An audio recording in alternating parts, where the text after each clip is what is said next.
L'ogre Baborkou de Muriel Bloch et André Prigent.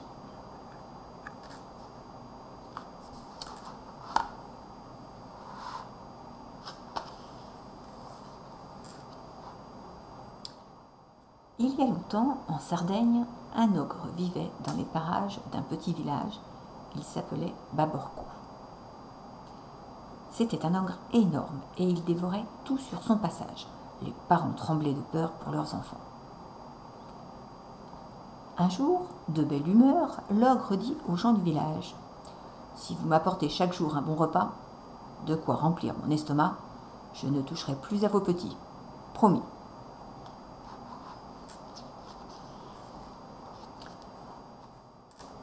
Pietrino habitait la maison la plus pauvre du village. Il avait toujours faim. Ce matin-là, sa mère l'appelle et lui dit : « Hélas, c'est notre tour aujourd'hui. Porte ce plat de gnocchi à la sauce tomate chez Baborkou. Mais attention, mon fils, si tu touches un seul de ces gnocchis, l'ogre s'en apercevra et il ne fera qu'une bouchée de toi. » Dommage, soupire Pietrino. Ça m'a l'air drôlement bon. Et le voilà parti.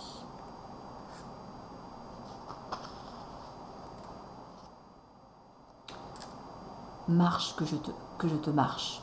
La route est longue pour arriver jusqu'à la maison de Baborkou. La bonne odeur de gnocchi chatouille les narines de Pietrino. Il en a l'eau à la bouche. Si j'en goûte un, rien qu'un, Baborkou ne verra rien. Le petit garçon soulève le couvercle, attrape un gnocchi et l'engloutit.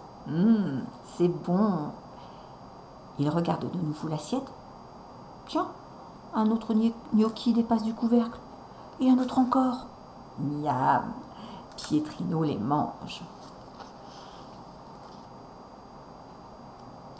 Ma parole, les gnocchis veulent tous se sauver, on dirait. Ça ne va pas se passer comme ça. Pietrino les avale tous, sans exception. Quel régal! Mais il ne reste plus rien dans l'assiette. Baborkou va me manger.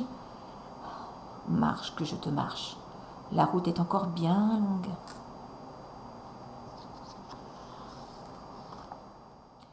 Pietrino passe devant un troupeau de chèvres très occupés à faire de petites crottes bien rondes, bien noires et bien fumantes.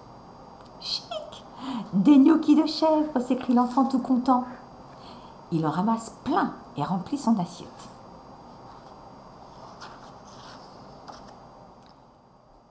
Marche que je te marche. Le garçon arrive enfin à la maison de l'ogre. Toc toc toc. Tu es là, Baborkou ? C'est moi, Pietrino. Je t'apporte des gnocchis tout chauds. L'ogre ouvre sa porte. Merci, petit, mais entre donc. Pietrino préfère rester à la porte. Dès la première bouchée, l'ogre grogne et grimace. Bizarre ce gnocchi. Baborkou goûte encore et recrache tout. Il est rouge de colère.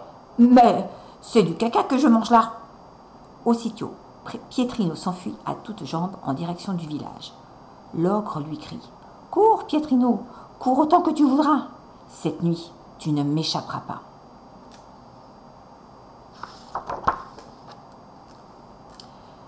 Arrivé chez lui, Pietrino ne dit pas un mot à sa maman, qui coud dans la cuisine. Il monte vite se cacher dans sa chambre.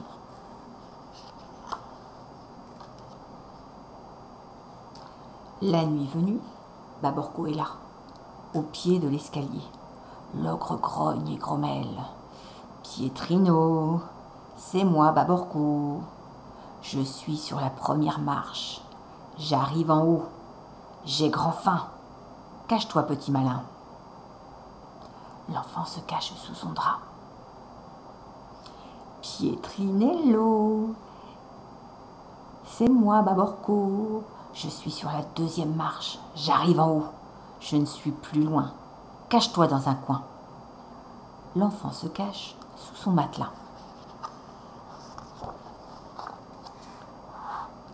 Pietronico, c'est moi, Baborkou. Je suis sur la troisième marche. J'arrive en haut. c'est bientôt fini. Cache-toi sous ton lit. L'enfant, tout tremblant, se cache sous son lit.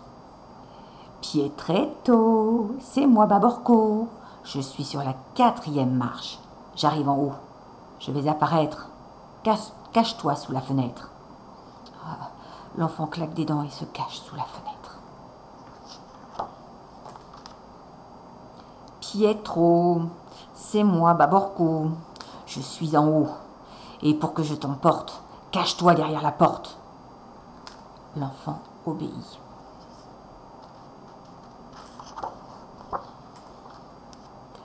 La porte s'ouvre et, mange que je te mange, en une bouchée, Baborco avale Pietrino, tout rond. Le ventre lourd, il s'allonge sur le lit du petit garçon et s'endort. Il ronfle, Baborco, il ronfle fort. En bas, dans la cuisine, la maman de Pietrino entend les ronflements. Inquiète, elle prend ses grands ciseaux et monte l'escalier sans faire de bruit. Quand elle voit l'ogre énorme couché sur le lit de Pietrino, elle comprend tout. Elle s'approche et avec ses ciseaux, clic, clic, elle ouvre le ventre de Baborco. Elle en sort son Pietrino tout penaud. « Je te jure, maman, plus jamais je ne donnerai du caca de bique à Baborco. »« Mais si, crétino, répond sa maison. Prends le panier et allez ouste. File me ramasser tout le crottin que tu trouveras. »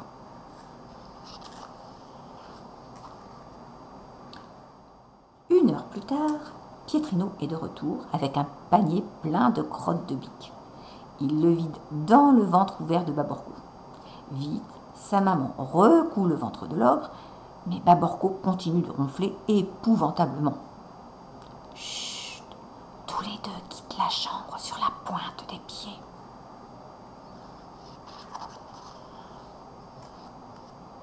Beaucoup plus tard, Baborco se réveille avec un affreux mal de ventre.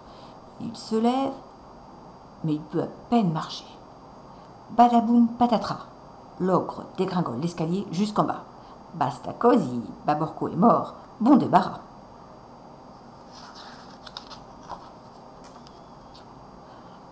Tout le monde au village se réjouit et crie « Viva Pietrino !» Pendant 3 jours et 3 nuits, grands et petits se sont régalés de gnocchis.